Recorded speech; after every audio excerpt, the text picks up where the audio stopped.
Hi, I'm Chase Jarvis. Let me take a second and show you around my new iPhone app called Best Camera. First, I want to show you how quick and easy it is. Start by pressing the icon and opening the application.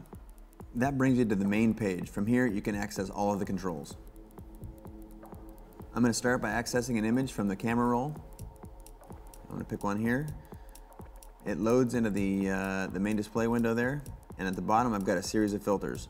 I'm going to touch one of those filters, apply a cool effect, and scroll down here and apply another cool effect. I'm going to frame this one, apply that, and then I'm going to hit this little white arrow down here. That's the save and share button.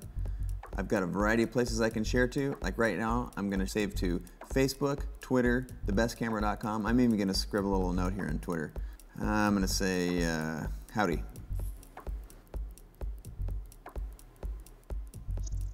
Then I go up in the upper corner and hit send and wait for a couple of seconds, and voila, it's going to go to all of those sources with the touch of one button. But that was really fast just to make a point. Let's start over and look at this a little more closely. Open Best Camera by clicking on the blue lens with a white arrow coming out of it. That opens up to the main default page. From here you can get to any part of the app. In this case, let's start with an existing image. Once we've selected an image from the photo roll, we're taken back to the main page where we can work with the selected image. Right now, below the image, you've got a set of round icons. These are filters. This is where all the effects live.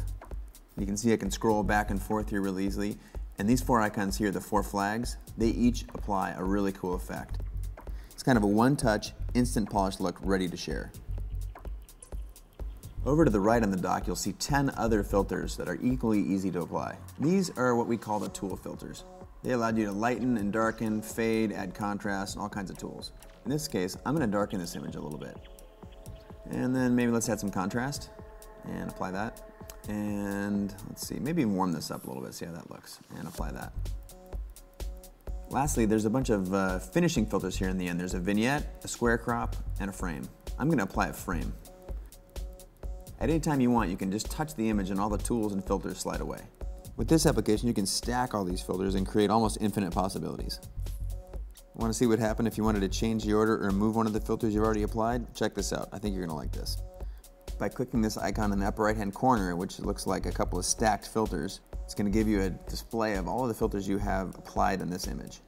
I can now reorder these filters as much as possible. See how much the image changes when I swap these around? I can even delete a filter if I don't like how it's turned out. And when you're happy with the order of the filters you got there, just click done in the upper right hand corner. Now that I've got a photo that I'm happy with, it's time to save and share it. To do that, I'm going to touch this little white arrow down here in the toolbar. That's going to give me my output options. In this menu, you'll see a whole host of places where I can share this picture right away. One of the coolest things about Best Camera is they only have to set these up one time, and from then on out, it's all automated. You can see how easy it is. I just check and uncheck the box. Then if I touch to the far right here, that'll give me options within this API. So I'm going to touch Twitter here, and this allows me to send a message. How about, hi mom? And I go back to sharing. At the top of the list is the option to share to thebestcamera.com. This is a really cool thing. This is a community, and when you share your photo to thebestcamera.com, you're adding it to a living, breathing gallery of all of the iPhone photography coming in from around the world by users of Best Camera.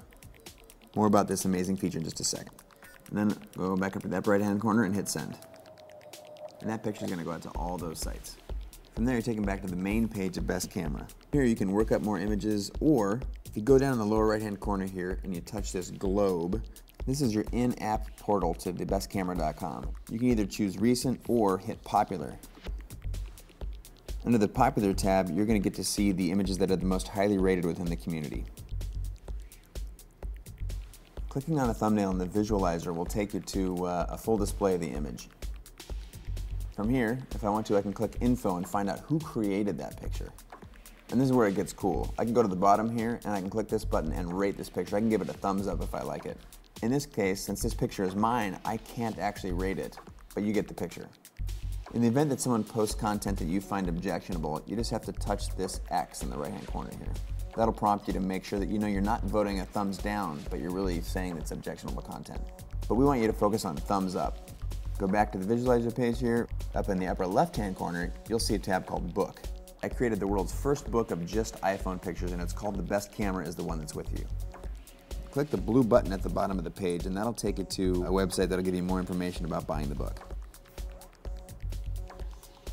If you hit the Settings tab in the upper left-hand corner, you'll see all kinds of flexibility here in the application. You can decide what screen comes up on launch, either the Edit, Open Camera, or Select Photo screen. You can also tell the app to clear the effects before loading a new picture, or ask if you want to save those effects and apply them to another one. There's also an option to click on what working size you want. Most of what I use is sharing on the web, so I use a smaller size so it speeds up the application and the ease that my friends can access the pictures. If you decide you might want to print some of these pictures, then you're going to want to use the 16 by 1600 or original size. Keep in mind that's going to slow the app down a little bit, but it still works just fine. Lastly, since I didn't start out with this option, make sure you know you can take a picture from right within this application. Just touch the camera. That'll open up the camera that comes native in the iPhone. You can, I'm going to grab a little toy here, a little toy car. Focus on that thing if you get the 3GS, and snap a picture. All I have to do is click Use, and then I'm right back where I started with the image in the main page of the application.